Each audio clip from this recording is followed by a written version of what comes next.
we have coming up. We really encourage you to get involved with those. So for our agenda this afternoon, we'll be going over what exactly is the hidden job market, strategies to grow your network, cold messaging, and then if you would like to save your questions for the end of the session, we will also be able to do that as well. Okay, perfect. So let's just get right into it. So if you feel like you want to type in the chat, you want to unmute, go ahead. But what do you believe is the hidden job market? When you hear that term, what does that mean to you?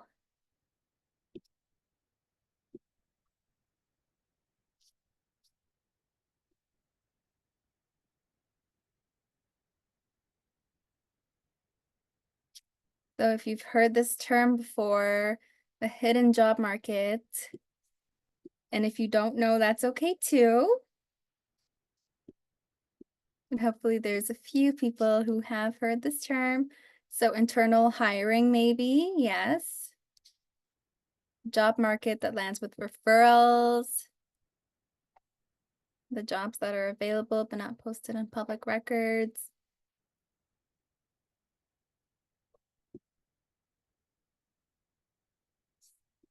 Perfect. So these are definitely strong answers, I would say. So we do have a little bit of understanding and a feel of what that might mean. Job opportunities that are not advertised publicly or listed on job boards, company websites. Absolutely. So that is exactly what it is. This is a term that when I first started in the career services field, I was like, what does that mean? Because for job searching, I always thought that that meant going online, finding a posting, applying for the job, and then waiting for them to get back to you. So these responses here are actually spot on with what exactly that means. So again, it does tie in with our workshop as well, which has to do with networking. And, just very quickly, I'll share a story about like one of my jobs. So I emailed an organization to say like, hey, I want to volunteer here. This looks like a really great organization. And then they got back to me and said, hey, we're actually hiring. So I actually worked for them over the summer just by reaching out to say I want to volunteer. And there are people who work for the city, there are people who are working towards higher education and programs that I'm interested in. So it's always, that's just one of the ways that we can network as well. So perfect. Yeah. Thank you so much for the responses in the chat. Amazing. Okay, perfect. So just to chat a little bit more about this hidden job market. So about 85% of vacant positions are filled by someone in the recruiter or hiring manager's network. Accessing the hidden job market is about uncovering unadvertised jobs and getting first in line for advertised jobs. So a lot of the times when you are networking, you may not see that, there's an immediate outcome from this. I had this great chat with someone, we had a coffee chat or an informational interview, and you may not see your efforts come to fruition right away.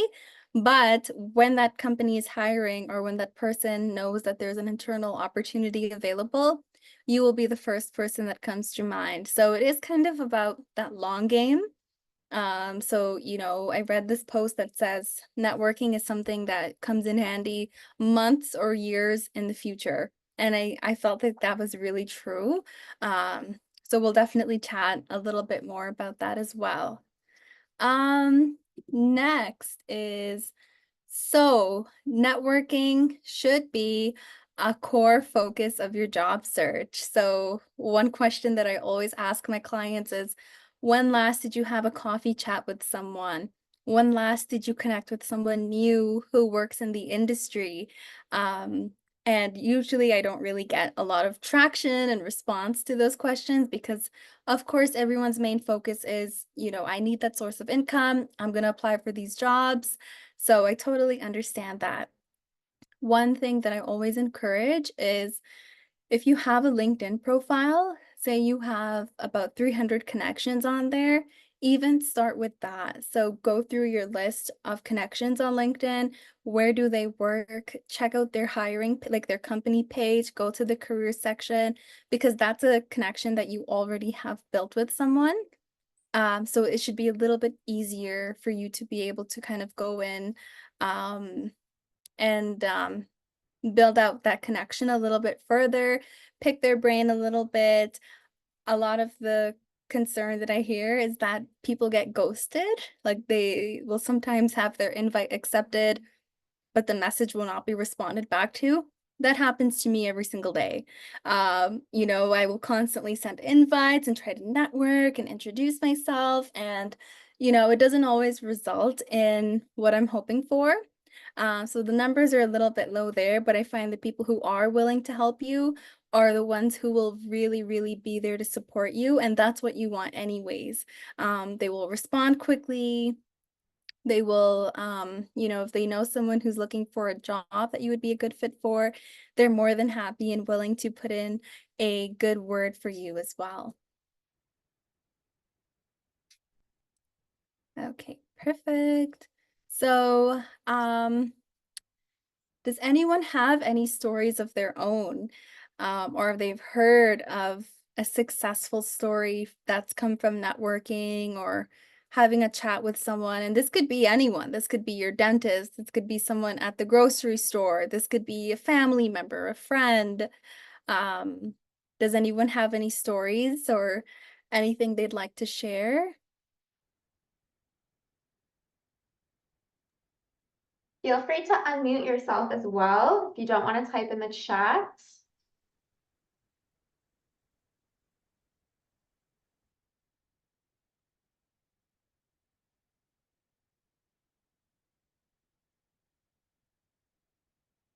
That's okay if you don't. Hopefully, at the end of this workshop, your LinkedIn connections are going to jump by 100, and you're going to email us with all of your amazing networking stories. I've already gotten some connection requests, so they're, Oh, they're amazing. working on Perfect, it. perfect. Good, good. Okay, amazing. So, I'll just move on to the next slide. So we'll just be going over a few strategies as to how to grow your network. Um, So, how have you expanded your network since you've moved to Canada? Does anyone have any tips that they'd like to share with the group, or maybe something they were hoping to try out in the future?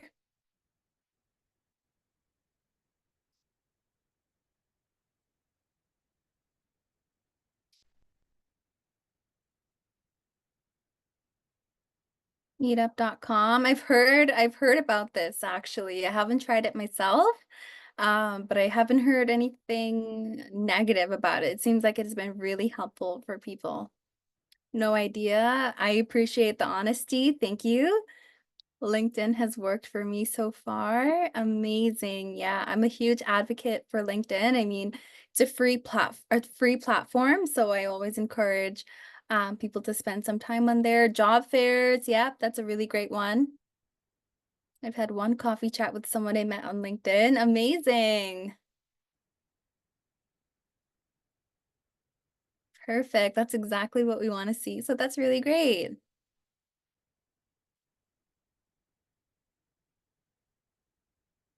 Social media groups, absolutely.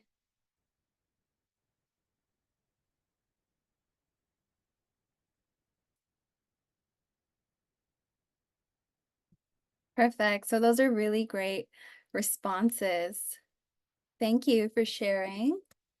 Okay, so I'll just share a little bit of some other suggestions and ideas if you haven't thought about these ones before. I think a few of them have already been shared in the chat. So, one of the ways is through a part time job or an internship. So, I really think this is one of the most important ones. Um, whether it's paid or unpaid, there is value in it. So, again, with my clients, one of the things I always say is that no one necessarily job searches for fun. We job search because we have bills to pay. We're trying to save a little bit if that's possible. However, through these opportunities, um, it will be helpful. Again, it's not something you might see that same day or that same week, but down the road when you're ready to look for your second job or your third job, if you have been actively working towards building out your network, you will see that come in, for sure. Volunteering, that's another great one. If you are new to the country, one of the concerns that I always hear is the lack of references.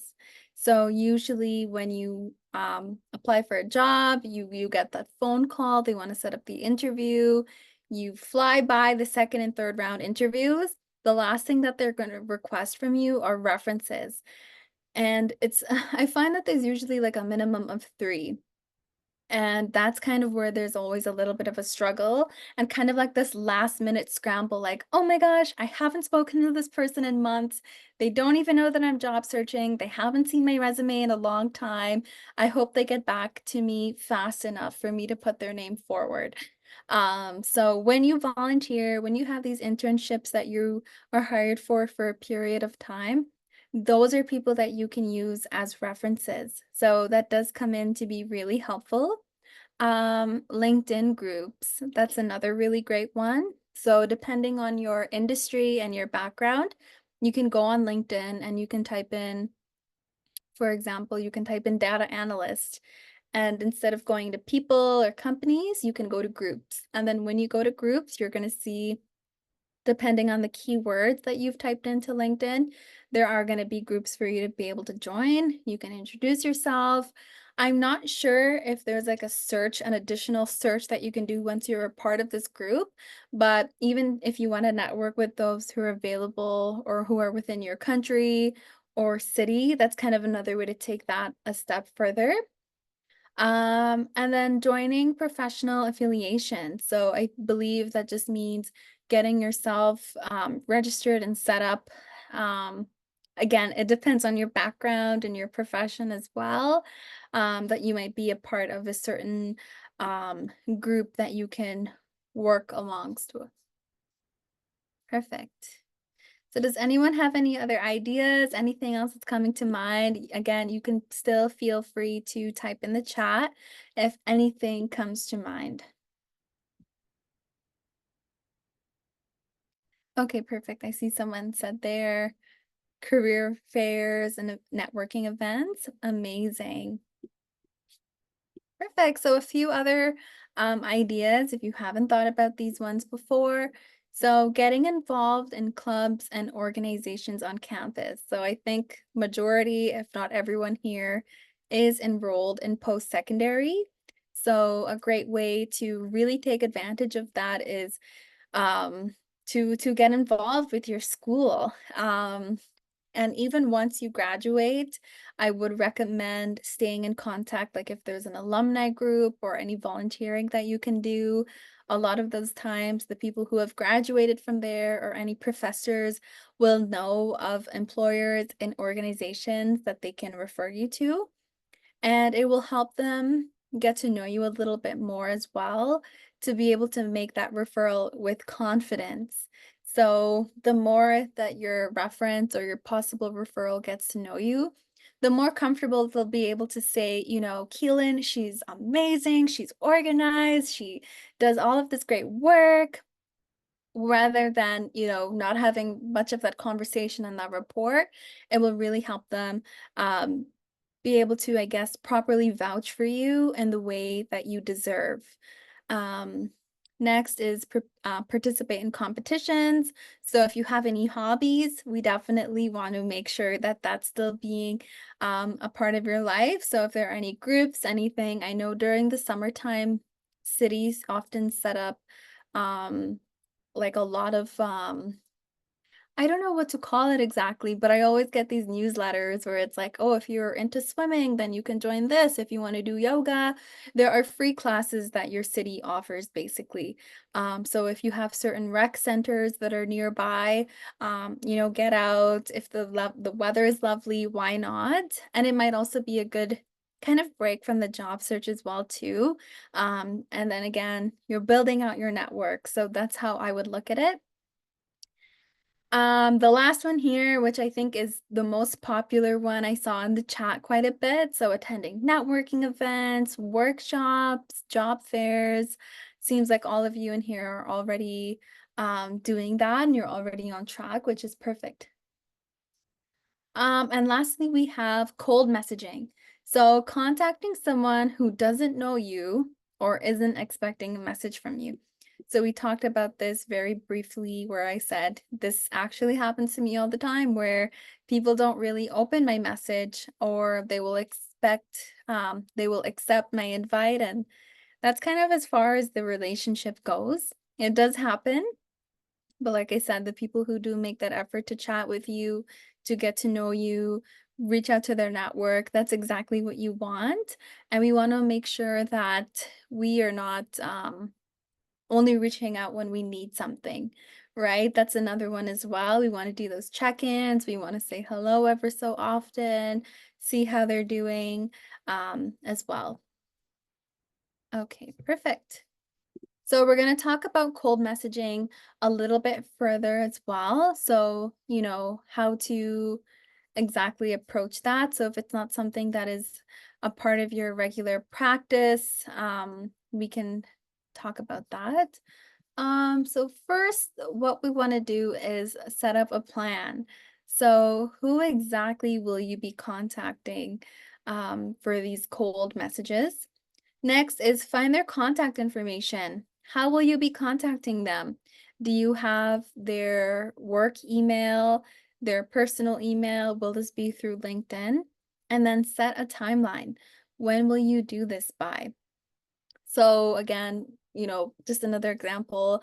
I went another extra step and I created a spreadsheet for my networking attempts. So there are names of people, where they work, and basically what our last conversation was about.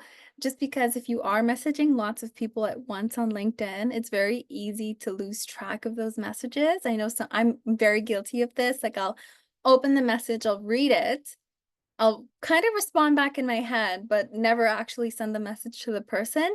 So if there's like a spreadsheet or a tool that you find, to hold yourself more accountable, to be a little bit more organized, by all means, go ahead. Not everyone needs that because, people are a little bit more organized than me, maybe in that way. So that's just one of the things that I find works for me. So increase your chances of getting a reply. So, one of the things that we want to do is understand that the goal of your first message should not be to get a reply, not to be get oh my gosh, the goal of your first message should be to get a reply, not a job offer. So, that's very key. In my LinkedIn messages, a lot of the times people are like, "Hey Tiffany, do you have a job for me? Hey Tiffany, can you help me with this?" And I do respond back. However, it is nice if someone does kind of get to know you a little bit more, ask about your background, share a little bit about themselves, right? Why are you interested in this job? What is your background? Why are you passionate about this? Those things really help to build out that connection and that rapport. So craft a short and sweet message. So we do have our friend ChatGPT to support with this. However, one of the things we want to avoid doing is that copy paste. It's unfortunate, but I've actually seen people who copy the prompt that they entered into ChatGPT and send that to me by accident. So when we are sending these messages, we want to be extremely mindful of how they look. Is it with the same verbiage that we use in our everyday life? Does it sound like it's coming from a human being versus an AI tool? So just be mindful of that as well. Include a comment about something you found interesting on their profile. Maybe they put there that they're a coffee enthusiast and you recently tried out a coffee shop and you really liked a blend of coffee that they had. Go ahead and mention that. Those are the things that really will help you stand out and will help that person remember you as well. And lastly, be clear about why you're messaging. Ask for one thing and not multiple things. So trial and error, with your messages, you will see, okay, I've sent this one out about 10 times. I didn't really get much of a response. Let me go back and reword this and see, will this work for me? Will it make a difference? Um, okay, next. All right. So don't include attachments on your first message, like your resume. So I've had that happen quite a bit where I actually had someone who didn't even say hello or nice to meet you. They just sent me the attachment of their resume, their PDF, and I just sent a question mark. I was like, what do you want me to do with this? So if there is a message that or a post that they made that did say specifically message me a copy of your resume, then go right ahead. But please be mindful of when you are sending these messages to recruiters or people who work within the organization. We want to be very tactful with this as well. You can use a voice message feature for a personal touch. So that's optional. If you're someone who prefers to do that, go ahead by all means. And then lastly, look for a mutual connection. So you can also ask that mutual connection to do a bit of an introduction for you both as well. So I know these, for example, of myself, I haven't really tried out the voice message feature. So that's something that I may implement a little bit more and really make use of the mutual connections as well. If you see that, there's someone you want to connect with and you have two mutual connections, you can ask them to support you in that process, seeing as you are already connected to them as well. Perfect. So I will be going ahead now. Oh, I think we have a hand that's been raised. Keith? Yes, Tiffany, I have a question. Is it okay that I ask it, or should I wait till the Q&A session to ask it? Yeah, you can go right ahead. Okay, good, very good. Thank you. So essentially, I have a question about one of the earlier like bullet points in the earlier slide, in the previous slide. You mentioned we should try to ask for one thing, not multiple things at a time. And if, say, I've looked at the profile of a person that I'm interested in connecting with, but I really have several things I would ask him or her. Um, should I still follow this, rule of thumb or this advice of just asking the first thing on my list first, and then after he or she get back to me, I proceed with the list of questions that I ask them? Or should I still break this rule and ask all the stuff that I want to ask him or her? Thank you. Yeah, that's definitely a good question for sure. I would probably go ahead and say it really depends on the reason for your connection. So is it about a job opportunity? Is it about wanting to book an informational interview with them? And we want to be mindful of how we're kind of sprinkling these questions. So if I got a message and there was a list of like 5 questions, I would feel a little bit overwhelmed at first. Whereas if we're having a conversation, I responded back to your first question, you said something back, and then maybe you followed up with a secondary question, that would be a little bit more, I would say like easy to digest versus everything all at once. So, and even seeing if there's a way for you to combine certain questions, right? That might also be another way around it. So again, it really depends on the person that you're messaging, the reasoning behind it, but I would just try to see if there's a way that you can make it seem like a seamless conversation rather than, I have a few questions for you. So yeah, you can kind of gauge and see. And again, even using Google, Google is your best friend.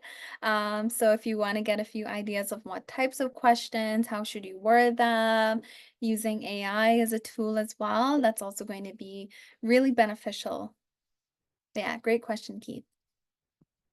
Thank you, Tiffany. So, if the purpose of me messaging that person is, say, to try to get an informational interview to Mhm. understand more about the industry that he or she's working in, then should I still just go with the advice of asking one thing at a time first, just to avoid Yeah. overwhelming that person?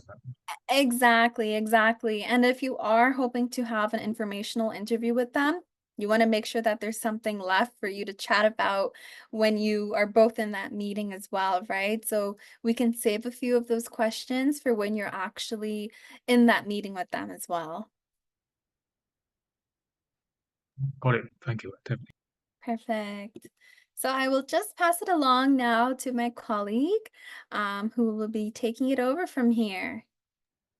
Perfect. Thank you, Tiffany. Thank you for all the great points. I just want to point out in the chat, we had Pratik. I apologize if I'm pronouncing that incorrectly. But they had an example of a networking situation that I wanted to share just in case anyone is not reading the chat. I thought it was a great story. They said, it might sound funny, but I got my internship through networking in a library. I had a mutual liking for philosophy books with somebody, and after a conversation and a few encounters, he referred me at his company as an intern, which I think is such a great story. I wanted to share it. It's a perfect networking scenario. You weren't at a networking fair or like a job fair or anything like that. You were just in the library striking up a conversation with somebody, and you never know who you might run into in places. So I think that that's wonderful. And yeah, you tell people if you're looking for a job, tell people if you're looking for an internship or volunteering. You never know, you might run into somebody in the library who might have an opportunity for you. Perfect. Okay, so I'm actually going to take over screen sharing, Tiffany, if that is okay. And we're going to play a little bit of a game to get started. So I'm going to show you some examples of messages that you can send to somebody as a cold message on LinkedIn, for example. And let's use the reaction. So maybe you can use like the heart reaction if you think it is a good message, or maybe the laughing, crying reaction if you think that it is a poor or bad message to send. Or you can just put in the chat good or bad. Okay, so heart if it is a good message, you think, and the cheer crying emoji if you think it is a bad message. And if for whatever reason your Zoom doesn't have the reaction option, just type in the chat if you think it's good or bad. Okay. So the first message, let's say I'm messaging somebody on LinkedIn. This is the very first message I'm sending them. And I say, hello, ma'am, how are you? Do we think that this is a good message or a bad message? Give me some reactions or put in the chat. All right. We've got one bad. What else? We've got a sad emoji. Okay, perfect. That's good. That works. Not bad, but not informative. Okay. Could be better. Yes. Why do we think that this is not great? Okay. Somebody says it's very generic, not appropriate enough, bad.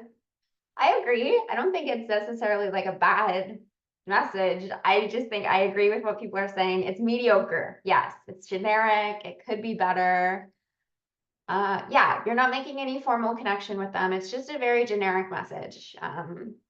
I have gotten messages like this plenty of times, or I'll get a message sometimes saying like, thanks for connecting with me or something like that.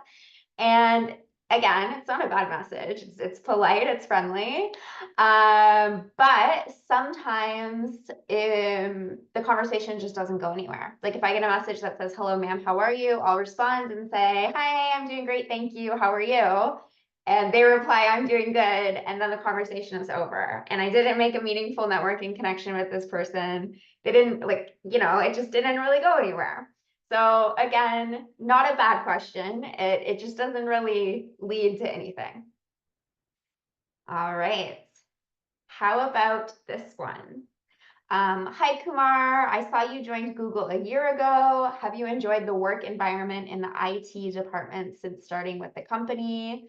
I'm starting a job search myself, and Google is one of the top companies on my list, but I always like to ask firsthand about the environment at the company.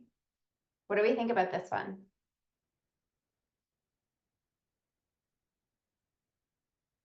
Thumbs up. All right. Not bad. Good. Why do we think this one's a little bit better than the last one? Better? Yep. Why? How come? What's good about this?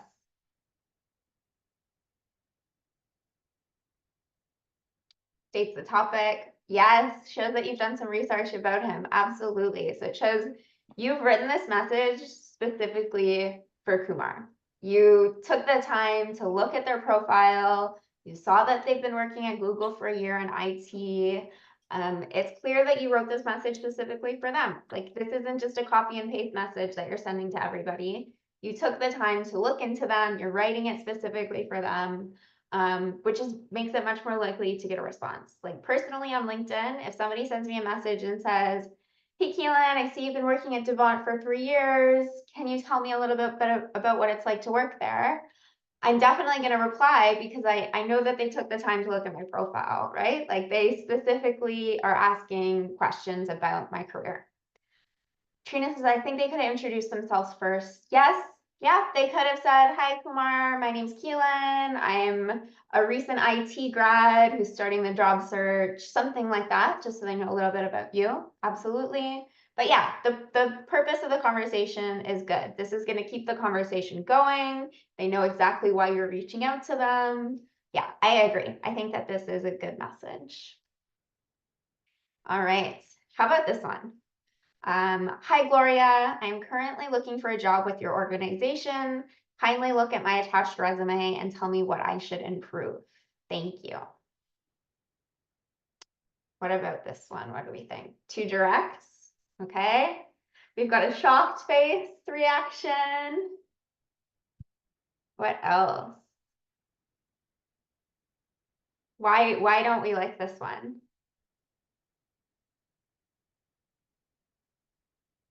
Sounds generic. Yeah, so I agree.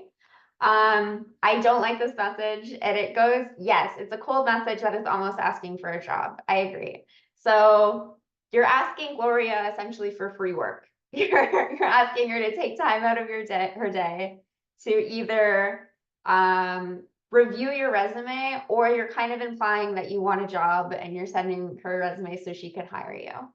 Yes, respect people's time. Why should they do that for you? Right. It's just kind of, if this is the very first message you're sending to Gloria, you're essentially saying, "Hey, can you do this for me?" And Gloria is going to say, "Who are you? I don't know who you are. I don't know anything about you." Why should Gloria take time out of her day to do that, right? So this would be okay if you knew Gloria, you had formed a relationship with her, you've been talking to her for a little bit. Then you could say something like, "Oh, I noticed that your organization is hiring. Would you mind if I sent you my resume so you could give me some tips before I submit it?" But not until Gloria knows you and you've built a little bit of a relationship with them. All right, I think we have one more. All right. Hi, one. I love the article you shared on benefits and compensation practices for 2022 last week. I just completed my degree in business administration, human resources, and I'm considering following a career path similar to yours. Is focusing on compensation something you would recommend for someone just beginning their career in HR this year? What do we think about this? Thumbs up? Good way to start conversation. Yes? Yeah, I agree. I like this one. I think it is good. Again, it shows you've done some research into them. You've looked at their profile. You're flattering them a little bit. Like, you read the article that they wrote. You're saying, "Hey, I love this article you wrote," kind of flattering them a little bit, giving them some compliments. And then asking a direct question. I like this one as well because it says a little bit about yourself. So you're saying, I just completed my degree. I want to follow a career path similar to yours. And you're asking a direct question, like, is this something that you would recommend for a newcomer? And they may come back and say, yeah, compensation is like a really hot topic in HR right now, or they might recommend something else. But yeah, it's a good conversation. It's asking the advice of one thing at a time. Absolutely, Keith. Asking one thing at a time and then show some sincere praise about the article, for sure. And you know that this person's an expert in this topic because they wrote an article on it. So I'm sure they have a lot of information to share. Yeah, and it's not asking for too much. It's just saying, you know, is this something you would recommend? And one kind of has the option of going into more depth or keeping it short or sweet, but it starts the conversation in a way that's going to keep it going and really build that relationship. Perfect. So somebody asked in the chat for an example for a message for a coffee chat. So I think it could be something like these examples. So I think it was Melissa that asked. So, hi, my name is Melissa. I'm a student at ABC University studying this program. I saw that you work in this field, and I was wondering if you would have 15 minutes to have a Zoom chat or an in-person coffee chat to just talk to me about what it's like to work in the industry.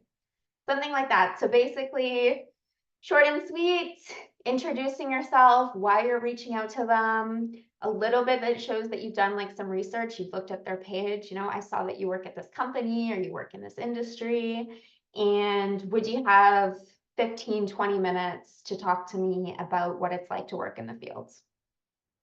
I love getting messages like that. I've been in the industry, like I said, since 2019. And still, sometimes I get messages from people who are in the career development program that I took in 2019, asking for a coffee chat. And like, I still get flattered. I'm like, you want to talk to me? Like it's kind of nice. And Tiffany, do you feel the same way? Absolutely. It's definitely a little bit of compliment as well, I would say. And it does kind of give me that motivation to want to support, to want to help and go that extra mile for that person. Yeah, absolutely. So I know it might sound scary to reach out to somebody, but more often than not, people are very, very happy to help, especially if you are polite, friendly, and are just asking for like 15, 20 minutes of their time, especially if it's like a phone call or a Zoom call. It's pretty easy for them to do, and most of the time people are happy to do it. Perfect. Okay. So we've got about 15 minutes left, so I want to hop over to LinkedIn quickly and just give some tips on how to find people to network with. So we've talked a lot about how to network and what to say. Now I want to talk just a little bit about actually how to find those people to network with. So I am hopping over to LinkedIn. Can somebody give me an example of any job? So any job title, you can pop it in the chat. The first job that comes to your head. Social media assistant. Okay, let's do social media assistant. So you can see that I literally just used the search box on LinkedIn. It's in the top left, and I'm just typing in social media assistants. I love LinkedIn search feature. There's so many filters that you can apply. So you can see that I can look at social media assistant jobs, people, posts, groups, like Tiffany was talking about before. You can join groups related to your industry. But because we want to find people to talk to, I'm going to click people. And the next thing I'm going to do is click first. So you can see here it says first, second, or third plus. This is talking about your connections. So first degree connections on LinkedIn are people that you are connected with already on LinkedIn. Second degree connections are people who you have mutual connections with. So Tiffany and I are connected on LinkedIn. So we are first degree connections. Somebody that Tiffany works with that I don't know and I'm not connected with would be my second degree connection, because that person knows Tiffany, but I don't know them, but I know Tiffany. So we're kind of, 2 degrees apart. And then the third degree connections are people who your mutual connections are connected with. I know that's a little bit confusing. But so for the purposes of networking, I always like to start first with first degree connections to see if there's anybody you're already connected to that you can talk to.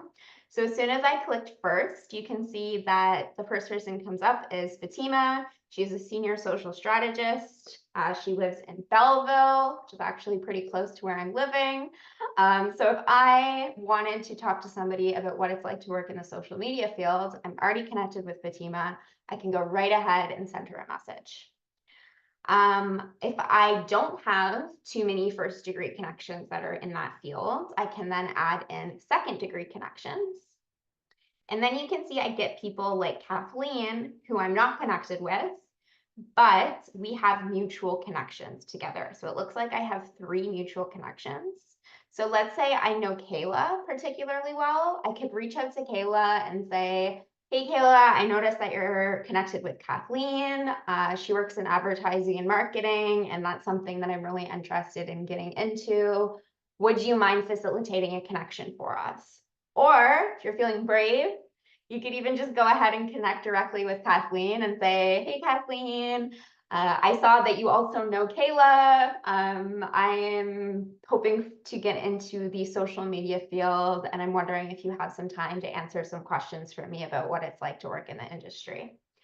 So first and second degree people are a little bit easier to connect with because you already have something in common. Another thing I want to look at is actually focusing on companies specifically. So now I need an example of a company. Any company. It can be as big or as small as you would like. Just pop it in the chats. DHL. Yeah. Perfect. You guys are speedy. Okay, so I'm going to go to the search box again, and I'm going to type in DHL. And now I'm going to go directly to the company page here. And a very cool thing that LinkedIn has is the People tab for every single company page. So I'm going to go on DHL and I'm going to click this People tab right here. And it's going to give me a lot because DHL is a big company. So there are almost 200,000 employees that work at DHL, which is a lot of people. So the first thing I usually do is start filtering by where they live. So you can see here, if I click add, I can type in any location. So maybe let's do Toronto and see if there's any DHL people that work in Toronto, Canada. Okay, so that took me from almost 200,000 people to down to 400, which is still a lot, but it's much more manageable. Now let's narrow it down further. So let's say I want to specifically talk to somebody who works in IT at DHL. Let's say I recently graduated from computer science. I really want a job in the IT field, and DHL is a company I really want to work for. Let's see who works at DHL, lives in Toronto, and works in IT. Now we're narrowing it down to 33 people, which is much, much more manageable than 200,000 people. So now I can start connecting with these people. You can see right off the bat, I've got this person and I have a mutual connection. So they might be somebody good to reach out to. Again, this is a second degree connection. So I have something in common with this person as well. So really, really great way to connect with people that work at specific companies if that's something that you're targeting. And then I can click on their profile, see a little bit more about them. Find things you have in common. Maybe you also went to the University of Toronto. You say, hey, I also went to the University of Toronto. I recently graduated from this program. I'm currently job searching. DHL is a company that I really admire and I'd love to work at. Can you talk to me a little bit about what it's like to work in IT at that company? Again, shows you've done your research into this person. Direct ask why you're reaching out to them, being polite, friendly. Yeah, okay. So I hope that was helpful. So I hope now you know not only what to say when you connect with these people, but also how to find these people to connect with on LinkedIn. LinkedIn networking is usually a little bit less intimidating than going to those networking events in person. So it's a really good first step if you're just starting to network. But one thing that I would recommend before you start reaching out to people is to really develop your profile a little bit more. So make sure before you start messaging people that your profile is kind of filled out, because most of the time when you message somebody, they're probably going to take a look at your profile. So make sure like your name's there, you have a photo of yourself, like a headline, a little bit about you, just because unfortunately, there are bots on LinkedIn, and sometimes if you get a message from somebody that like has a blank profile, that doesn't have a profile picture, doesn't have any career history, people just might assume that it's a bot account and they won't respond.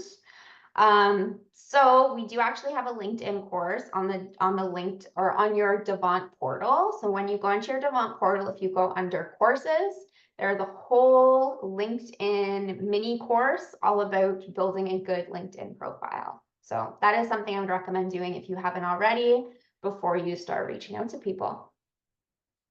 All right, it is 7:52, so we're almost done. So let's move it over to Q&A. Well, so if you have any questions that we didn't get a chance to answer, please feel free to unmute or pop them in the chat, and we'll answer a few before we wrap up. But before I forget, I just want to share with you some of our upcoming Devant events. So these are some of our upcoming free events. Next Wednesday, we have our immigration Q&A with the absolutely wonderful Elizabeth Long. She's doing a workshop called 5 Rules to Follow When Studying as an International Student.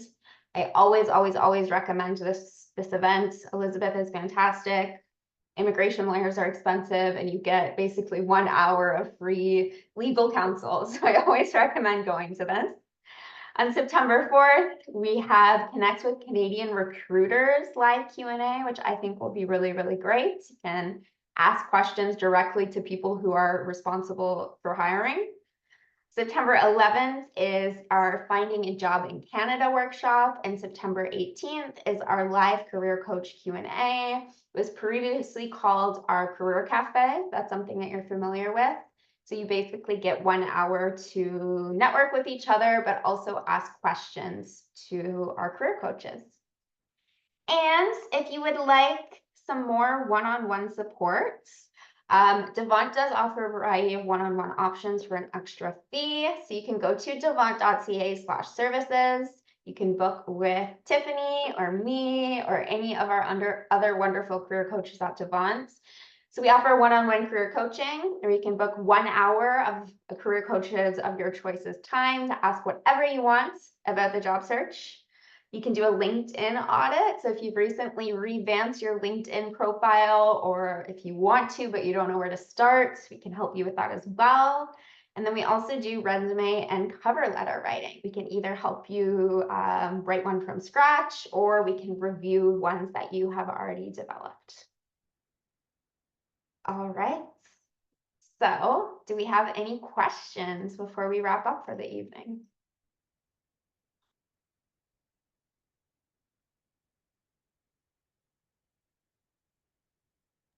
Yep, I see Keith has their hand raised. Go ahead. Thank you, Tiffany. So I essentially have a question. So after connecting with a person by sending cold messages, and after say having our first coffee chat in person, or say having our first Zoom or phone call, um, how can I actually foster and maintain that relationship? Or um, like yeah, that's basically my question. Thanks. Because my concern is after getting in touch with that person, for the first time, well, I don't seem to have any like further stuff to ask him or her discuss with her. That's why I'm asking this question.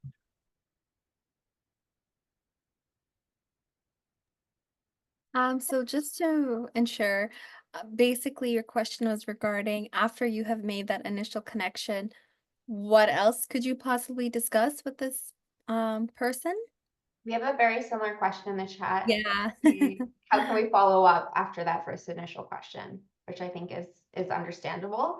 And I think that's part of the reason why that first message is really important, to not just say something like, hi, how are you? But to make an ask that's going to develop the conversation. So hopefully if you ask something specific, like, can you tell me what it's like to work in this department at ABC company? Hopefully they're going to come back with substantial enough of an answer that you can then respond and say something in response to what they've said. That it'll just kind of keep the conversation going naturally. Another thing that you can do, I can show you really, really quickly. Another thing that you can do that's great for networking on LinkedIn is if you go to your My Network tab, they actually have a feature called Catch Up. And this shows all of the people that you're already connected with, and it kind of shows updates. So for example, this person just started a new position. It's this person's birthday today. They're celebrating anniversaries. And this is a really good way at just keeping that networking fresh. So for example, I actually used to work with Masia. I haven't talked to her in ages. So this would be a great opportunity for me to reconnect. Just message, oh my gosh, it's been 9 years since you started at General Assembly.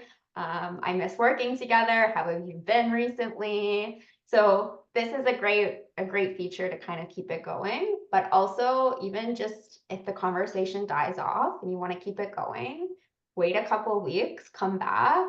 Hey, so-and-so, how have your last couple of weeks been going? I just wanted to check in and thank you so much for answering my question previously. Yeah, just keep it naturally, almost like you're developing like a friendship with somebody new. I see. Thank you, Achille. Yeah. Tiffany, do you have anything to add? No, I think that was really helpful. I know that catch-up tab that they have there, I think they rolled it out like a few months ago. And I do find it to be really helpful because it's separate from everything else. And as you begin to grow your network, it might be harder and harder to stay up to date with everything. So you can always go back to, it doesn't have to be on this day of, if 2 days have passed since, they started a new job or their work anniversary has passed, everything is stored there for you to be able to go back as well. So it is really helpful. And then even with your own profile, make sure that it's up to date. Make sure that you are also active, you're liking, you're commenting, you're connecting, your profile is active. If I go to your post, well, I see that the last post that you made was 7 months ago. So just ensuring that your profile is also up to date as well, because that's going to make you stand out. So a header, strong headline, beautiful profile picture, a little summary, all of those things will really support your networking attempts. I have a question. Yep, really quick. Yeah, Don't we're just at the fast, end. but you can Uh, answer really okay, quick. okay. I'm a student and I've got 3 more months to go. And do you recommend me updating my LinkedIn profile to like studies completed? Because to land a job, it might take 3 months. So when I begin the hiring process and then like it might take 3 months to complete. So what would you say at this point? I would probably say once you have officially graduated from the program, that's when we want to update our profile with that information. So in the meantime, you can work on targeting companies and employers, employees who are working there. And then once you post that, hey, I've graduated, they will be able to see that as well. Yeah, Okay, definitely thank you. start networking sooner rather than Yeah. later. But like Tiffany said, don't lie and pretend that you've graduated. Just say that you have 3 months to go. You're really excited to graduate and you want to start networking and building those connections now. All right, friends, it is 8 o'clock. Thank you so much for joining us this evening. Again, please feel free to connect with us on LinkedIn. You can practice your cold messaging if you want to connect with us on LinkedIn and send us a message to practice. We're both very friendly. And I hope to see you at an event in the future. Good night, everybody. Bye. Thank you.